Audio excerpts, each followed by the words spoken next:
রবিবারের সকালটা একদম আলসেমিভাবে শুরু হয়, না থাকে কোনো তাড়া, না থাকে কোনো চাপ। আমার বাড়িতে প্রায় দিনই টাটকা সবজি অল্প স্বল্প করে আসতে থাকে, কিন্তু যখন দেখি ফ্রিজ একদম ফাঁকা হয়ে গেছে, কোনো সবজি নেই, তখনই এরকম থলি ভরে সবজি আসে আমার বাড়িতে। আর আমার না সব থেকে বেশি বিরক্ত লাগে এই হাটে বাজারে জিনিসপত্র গোছাতে। একটা একটা বক্সে ভরে আবার ফ্রিজে রাখা প্রচুর বিরক্ত লাগে। আয়ান যেদিন সকালে ঘুম থেকে উঠে পড়ে, সেদিন ওর পাপার সাথে হাটে যাওয়ার থাকলে ও হাটে চলে যায়। আর ও পাপার সাথে হাটে যেতে খুব ভালোবাসে। আজকে যেমন তার পাপার সাথে সে হাটে গিয়েই নিয়ে এসেছে আনারস, আখের রস।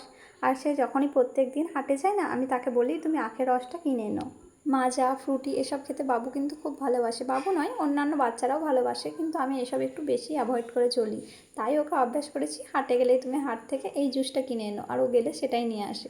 যতই ভাবি এই রবিবারটা হাতে সময় নিয়ে ধীরে সুস্থে কাজ করব, কিন্তু হয়ে ওঠে না। এই বাজার গোছাতে গোছাতে রান্নাবান্না তাড়াহুড়ো লেগে যায়। আর আমি না শাক খেতে খুব ভালোবাসি, তাই বলেছিলাম যত রকম শাক দেখবে হাটে নিয়ে আসবে, কিন্তু শুধুমাত্র দু রকম নিয়ে এসেছে, কলমি শাক আর পুঁই শাক।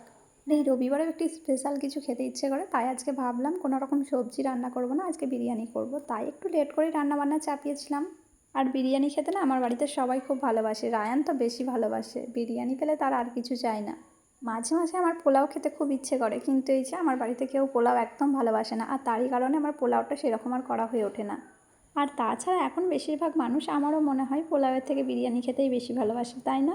বিরিয়ানির সঙ্গে স্যালাড না হলে চলে বলো?